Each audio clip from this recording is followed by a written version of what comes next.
Hello dear students. ये छोटा video आपको क्वेश्चन कंप्लीट कराने के लिए बनाया है। चलिए तो बिना टाइम वेस्ट के हम लोग वापस आ जाते हैं इस क्वेश्चन में। देखिए स्टूडेंट, आपको थर्ड पार्ट तक ये वाला सॉल्व करा दिया था। देखिए थर्ड पार्ट में क्या आपको बताया, distance covered in the region, मतलब यहाँ पे आपको टाइम नहीं गिवन है, ना ही पोर्शन गिवन, सिर्फ ये बताया गया है आपको डिस्टेंस ट्रेवल्ड बाय बॉडी बताना है, जो ग्राफ का कौन सा पोर्शन ए बी एंड ई, मतलब ए बी ई जो है पोर्शन के लिए जो वेलोसिटी टाइम ग्राफ है उससे डिस्टेंस ट्रेवल्ड फाइंड आउट करना है। और आपको पता है डिस्टेंस ट्रेवल्ड फाइंड आउट करने के लिए आपको जिस पोर्शन के बारे में पूछा गया है उसका केवल आपको एरिया फाइंड आउट करना है। तो एरिया क्या होगा, ए बी ई जो ट्रायंगल बन रहा है इसका एरिया हो जाएगा। और एरिया फाइंड आउट करने के लिए आपको पता है ट्रायंगल का एरिया होता है हाफ बेस इनटू हाइट। तो स्टूडेंट आप देख पा रहे हैं यहाँ पे बेस आपका है 0 1 2 3, मतलब 3 सेकेंड, और हाइट है आपका, देखिए यहाँ पे ये 25 के पास जाके बी मीट कर रहा है। अब आप देखिए तो हाइट 25 और हाइट की जो यूनिट वो आपकी मीटर सेकेंड हो गई, मीटर पर सेकेंड, और टाइम की सेकेंड। अगर आप हाफ बेस इनटू हाइट करते हैं और वैल्यू रखते हैं यूनिट की, तो डिस्टेंस जो आपका आएगा वो मीटर में आएगा। तो मतलब यहाँ पे आपको simply area of triangle A B E find out करना है। अब देखिए स्टूडेंट यहाँ पे average velocity from C to D बात करी गई है। और स्टूडेंट आपको ध्यान होना चाहिए, एवरेज वेलोसिटी की बात करते हैं तो एवरेज वेलोसिटी की बात का मतलब होता है डिस्प्लेसमेंट अपॉन टोटल टाइम, मतलब total displacement upon total time. Student आपको दो कॉन्सेप्ट पढ़ाए थे, एवरेज वेलोसिटी और एवरेज स्पीड। एवरेज स्पीड पहले पढ़ाया था, एवरेज वेलोसिटी बाद में पढ़ाई थी। एवरेज स्पीड मतलब होता है total distance upon total time, और एवरेज वेलोसिटी होता है आपका total displacement upon total time. अब स्टूडेंट आपको ये ध्यान देना है कि डिस्प्लेसमेंट की वैल्यू हमारी पॉजिटिव भी हो सकती है, निगेटिव भी हो सकती है, और जीरो भी हो सकती है। तो इसलिए हमें ये ध्यान रखना है हमारी एवरेज वेलोसिटी प्लस भी आ सकती है, माइनस भी आ सकती है, और जीरो भी आ सकती है। लेकिन एवरेज स्पीड की वैल्यू हमेशा पॉजिटिव नंबर आएगी, मतलब ना तो वो जीरो वैल्यू आएगी ना निगेटिव वैल्यू आएगी, केवल पॉजिटिव वैल्यू आएगी। और यहाँ पे देखिए distance covered in the region B C F E, B C F E, मतलब अब ये वाला जो ट्रेपेजियम बन रहा है इस इंटरवल में जो आपका जो है वो डिस्टेंस ट्रेवल पूछा है। तो मतलब area of trapezium B C F E find out करना है। और यहाँ पे पैरेलल साइड्स जो लेंगे, एक आपकी होगी 25, एक आपकी होगी 15। उसके बाद आप इसको डिवाइड करेंगे 3 to 4, मीन्स 4 माइनस 3, और एवरेज वेलोसिटी आप फाइंड आउट करेंगे ताकि आपको कंफ्यूजन आएगा। और जब आपको कंफ्यूजन आएगा तो हमें पता चलेगा आपने कितना पढ़ा है कितना नहीं पढ़ा है। अब स्टूडेंट्स इस वाले क्वेश्चन को देखते हैं। अब स्टूडेंट देखिए इस वाले क्वेश्चन में सिर्फ आपको क्या फाइंड आउट करना है, यहाँ पे आपको कुछ भी गिवन नहीं है, न क्वेश्चन में पूछा गया है कि क्या फाइंड आउट करना है। लेकिन स्टूडेंट आप देख सकते हैं डिस्प्लेसमेंट टाइम ग्राफ गिवन है। अब आपको ध्यान करना होगा कि आपने डिस्प्लेसमेंट टाइम ग्राफ में क्या क्या प्रॉपर्टीज पढ़ी हैं और क्या क्या वैल्यूज कैलकुलेट करना सीखा है। तो अब देखिए, अगर हम लोग डिस्प्लेसमेंट टाइम ग्राफ की बात करें तो यहाँ पे अगर फर्स्ट पार्ट की बात करते हैं हम ए टू बी, तो सबसे पहले तो हम ग्राफ का स्टूडेंट आपको बताया था शेप देखेंगे, फिर शेप देख के कुछ बता सकते हैं। तो आप देख पा रहे हैं ए टू बी जो है हमारी बॉडी यूनिफॉर्म मोशन कर रही है, ठीक है, और यूनिफॉर्म मोशन कर रही है तो उसकी स्पीड भी यूनिफॉर्म होगी। तो आप लिखेंगे इसमें आंसर में from the displacement time graph, ये नंबर 1 पॉइंट में आप लिखेंगे ए टू बी, मतलब ए बी इस तरीके लिखेंगे और आंसर में लिखेंगे A to B body is executing uniform motion या body is moving with uniform motion. और आपको पता है यूनिफॉर्म मोशन में वेलोसिटी की वैल्यू सेम रहती है, तो आप वेलोसिटी की वैल्यू कैलकुलेट कर सकते हैं। तो आप क्या करेंगे, slope of line A B या graph A B find out करेंगे, और slope of graph A B मतलब डिस्प्लेसमेंट टाइम ग्राफ का स्लोप मतलब वेलोसिटी आपको मिल जाएगी, तो वेलोसिटी फाइंड आउट करके लिख देंगे। अब बी टू सी तक क्या है, आप देख रहे हैं कि कार क्या है, अपनी पोजीशन चेंज नहीं कर रही, इसका मतलब वो स्टेशनरी है या रुकी हुई है। तो आप यहाँ पे बी टू सी लिखेंगे, द कार इज स्टेशनरी, और स्टेशनरी मतलब car is not moving, a car is at rest, और एट रेस्ट मतलब ये नॉट मूविंग मतलब वेलोसिटी इज 0।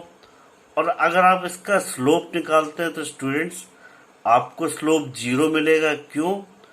क्योंकि बी टू सी तक जाने में y की वैल्यू में कोई चेंज ही नहीं है, तो चेंज इन y वैल्यू क्या है, 0 upon change in x value कोई भी हो, आपको पता है 0 अपॉन समथिंग 0 होता है।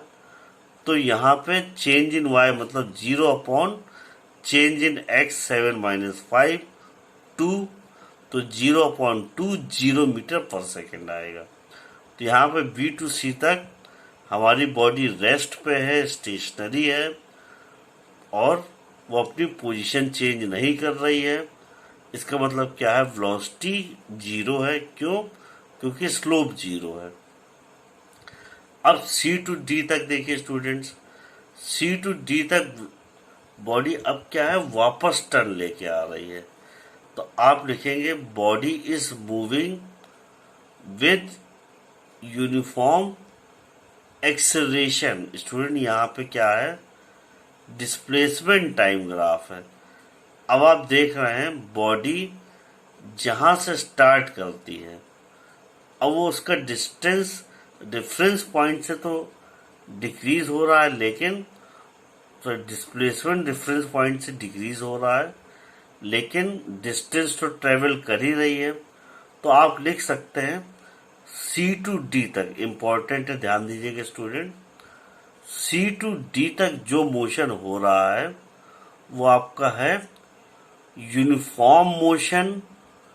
स्टूडेंट आपको ध्यान देना है, ये डिस्प्लेसमेंट टाइम ग्राफ है, तो ये शेप आपका यूनिफॉर्म मोशन का ही होता है, लेकिन मोशन आपका अपोजिट डायरेक्शन में होगा। तो सिर्फ आपको लिखना है object is moving with uniform motion in opposite direction. चलिए, अब स्टूडेंट्स आपको ये नोट्स हमने सप्लाई किए हैं इस लेक्चर के। इसी तरीके इन नोट्स में आपको ये जो गिवन क्वेश्चंस हैं इनको सॉल्व करना है, और जो क्वेश्चंस नहीं सॉल्व हो रहे हैं वो आप हमसे डाउट्स पूछेंगे, बट फर्स्ट ऑफ ऑल आप सॉल्व करेंगे खुद से। और स्टूडेंट देखिए, अब हम आपको हिंट दे रहे हैं, यहाँ पे स्टूडेंट आप देख रहे हैं जो रेड पोर्शन वाला है, इसमें आप देख रहे हैं, अगर आप यहाँ से देखते हैं यहाँ से यहाँ तक, तो ऐसा आपने एक ग्राफ देखा है, जब ऑब्जेक्ट की स्पीड कम हो रही होती है फिर अचानक से बढ़ने लग जाती है। और ऐसा कब होता है, जैसे आप बॉल को थ्रो करते हैं तो बॉल की स्पीड कम होती जाती है, एक हाईएस्ट पॉइंट पे 0 पहुंच जाती है, फिर उसके बाद डायरेक्शन बदल जाता है मोशन का और वेलोसिटी माइनस में बढ़ने लग जाती है। तो ये क्या है, आप देख रहे हैं कार पहले किसी तरफ जा रही थी, फिर उसकी वेलोसिटी कम होने लग जाती है तो वेलोसिटी 0 हो जाती है। अब वेलोसिटी अपोजिट डायरेक्शन में बढ़ने लग जाती है, मतलब कार जो है आपकी अब वो अपोजिट डायरेक्शन में मूव करने लग जाती है और उसकी डायरेक्शन अपोजिट डायरेक्शन में वेलोसिटी बढ़ने लग जाती है। और this is interesting question and only intelligent people will be able to solve if they had gone through lectures properly.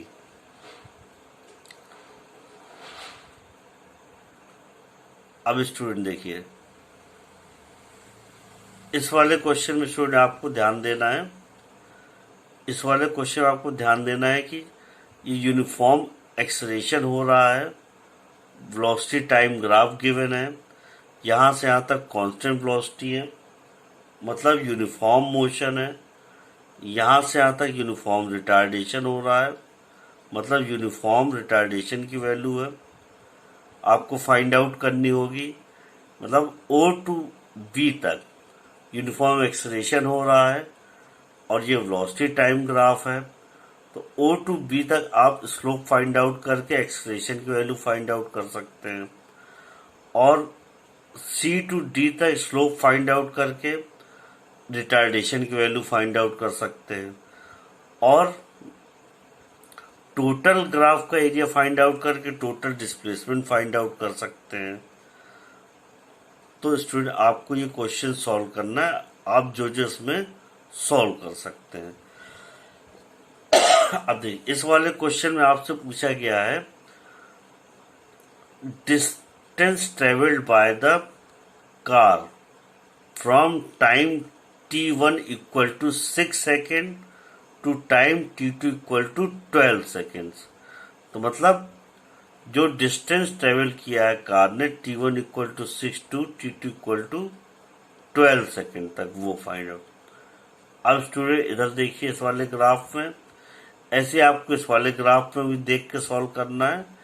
A to B तक के बीच में डिस्टेंस ट्रेवल्ड बाय ऑब्जेक्ट, मतलब ग्राफ में ए टू बी वाले पोर्शन तक में motion में car ने कितना डिस्टेंस ट्रेवल किया ये फाइंड आउट करना है। ऐसे ही इस वाले ग्राफ में आपको फाइंड आउट करना है स्टूडेंट्स ए टू ई तक, आप यह कह सकते हैं T1 से T2 तक जो भी डिस्टेंस ट्रेवल किया है कार ने, ये आपको फाइंड आउट करना है वेलोसिटी टाइम ग्राफ से, मतलब एरिया फाइंड आउट करके आप सॉल्व करेंगे। उसके बाद स्टूडेंट्स ये आपका लास्ट क्वेश्चन है, इसमें आपको हिंट नहीं देंगे, इसको आप खुद सॉल्व करेंगे। और स्टूडेंट ये भी एक क्वेश्चन था और एक क्वेश्चन स्टूडेंट्स ये है आपका, इसको भी आपको विदाउट हिंट सॉल्व करना है।